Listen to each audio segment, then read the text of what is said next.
bersama saya Indrifa Salsabila. Dalam kesempatan kali ini saya akan mereview novel Daun yang Jatuh Tak Pernah Membenci Angin. Sebelumnya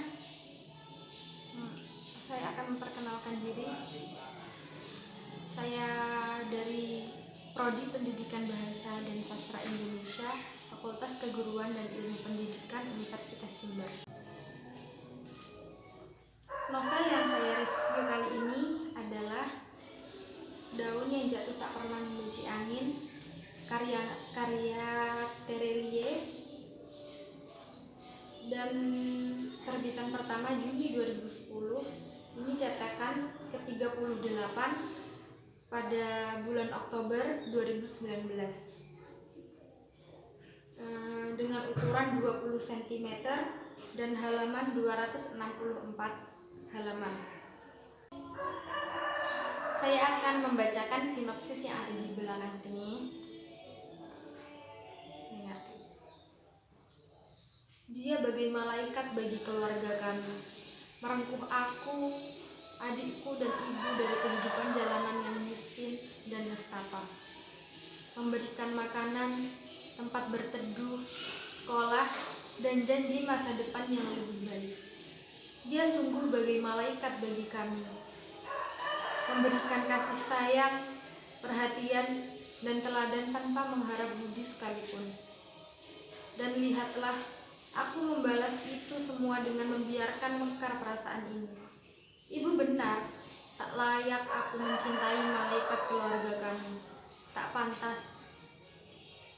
Maafkan aku, Ibu.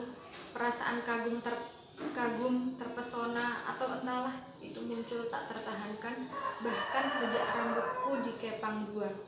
Sekarang, ketika aku tahu dia boleh jadi tidak pernah menganggapku lebih dari seorang adik yang tidak tahu diri, biarlah aku luruh ke bumi seperti sehelai daun yang tidak pernah membenci angin meski harus terenggut dari tangkai pohonnya.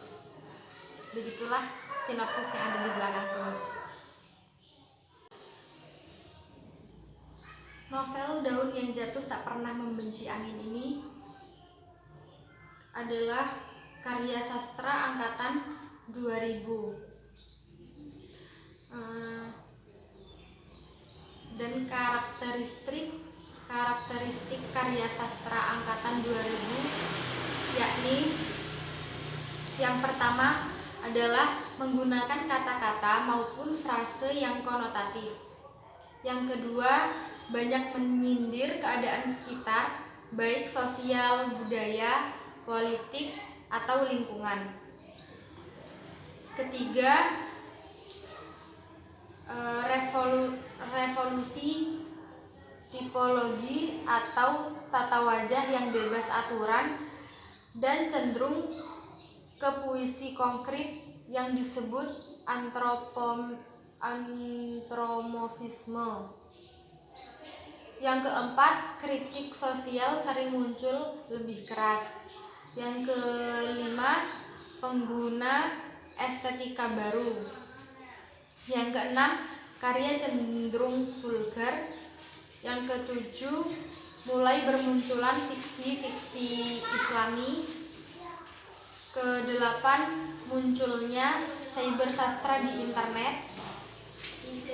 Yang kesembilan, ciri-ciri bahasa diambil dari bahasa sehari-hari, yaitu ke rakyat jelata. Ke-10, sudah memasukkan filsafat dalam karya sastra. Kelebihan dan kekurangan sastra angkatan 2000. Yang pertama, kelebihan karya sastra angkatan 2000 yang pertama yakni pencerminan sebagai karya reformis di mana terjadi revolusi dalam bentuk. Yang kedua, penggunaan tema yang beragam. Ketiga, kekuatan narasi yang lancar dan mengalir.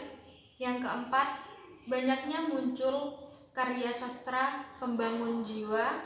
Yang kelima, kejadian menarik yang inspiratif banyak digunakan pengarang dalam penulisan karya sastra. Kekurangan karya sastra angkatan 2000 yakni yang pertama, banyak munculnya sastra vulgar yang cenderung merusak moral bangsa.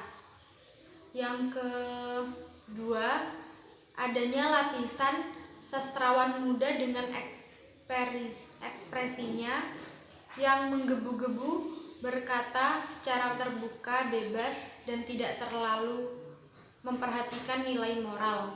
Yang ketiga, beberapa sastrawan cenderung sekuler dan feminis dalam menuliskan karyanya. Dalam novel Daun yang Jatuh Tak Pernah Membenci Angin ini banyak kata-kata yang dapat kita ambil.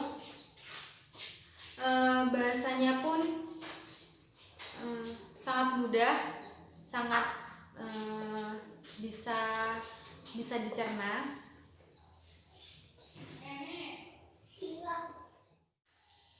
Novel ini menuturkan sebuah kisah drama yang cukup pelik, menceritakan tentang kehidupan dari kakak beradik bernama Tania dan Dede. Dengan keadaan yang kurang beruntung, mereka harus putus sekolah dan tinggal di jalanan bersama ibunya. Suatu saat mereka bertemu dengan Danar, seorang pria yang kondisinya jauh lebih baik dari mereka. Dengan baik hati, Danar menawarkan rumah kontrakan kepada mereka. Mereka pun sudah tidak tinggal lagi di jalanan. Tania dan Dede pun kembali melanjutkan sekolahnya. Tumbuh dewasa dalam kondisi yang jauh lebih baik, Tania menjadi sosok pribadi yang pintar. Seiring waktu, Tania sudah besar menyimpan perasaan cinta kepada Danar. Namun perasaan tersebut terhalang dengan adanya sosok orang ketiga, yaitu Ratna, kekasih dari Danar. Lalu bagaimana nasib perasaan dari Tania? Penasaran? Lihat terus video ini. Saya akan membacakan sekilas cerita dari novel Daun yang Jatuh Tak Pernah Membenci Angin ini, yaitu kisah seorang ibu dan kedua anaknya yang hidup di jalanan setelah ayahnya meninggal. Dan setelah kepergian sang ayah, mereka berdualah yang menjadi tulang punggung keluarganya. Karena sang ibu sakit-sakitan, kedua anak ini setiap harinya naik angkutan umum untuk mencari uang.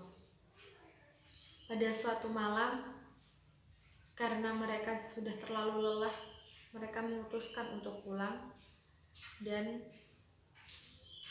ikut angkutan umum yang terakhir.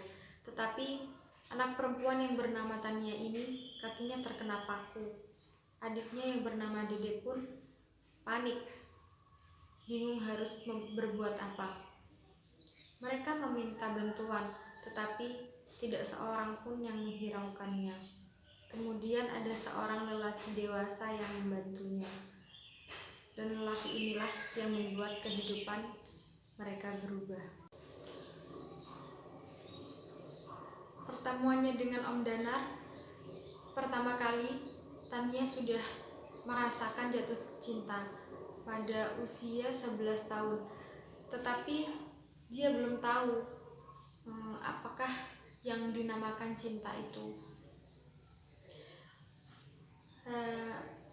Yang dia rasakan setiap Om Danar itu bersama dengan seorang wanita lain, dia merasa cemburu, tetapi dia tidak pernah merasakan, tidak pernah tahu apa itu yang namanya cemburu. Setelah itu ibunya meninggal dunia dikarenakan sakit yang selama ini dia rasakan dan tak pernah diperiksakannya ke dokter. Tania dan Dede akhirnya pindah dari kontrakan yang lama ke kontrakan Om Danar. Dan Tania semakin menyukainya. Setelah kepergian sang ibu, Tania pun melanjutkan sekolah di Singapura karena mendapat beasiswa, dan SMA di sana, melanjutkan ke perguruan tinggi di sana. Dia akhirnya melanjutkan hidup di Singapura untuk melanjutkan sekolahnya di sana.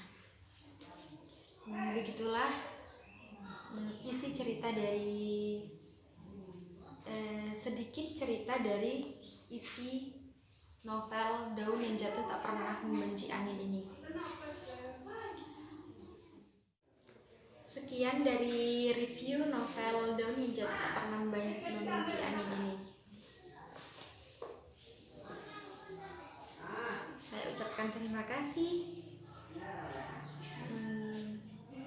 dan maaf bila ada salah kata. Wassalamualaikum warahmatullahi wabarakatuh.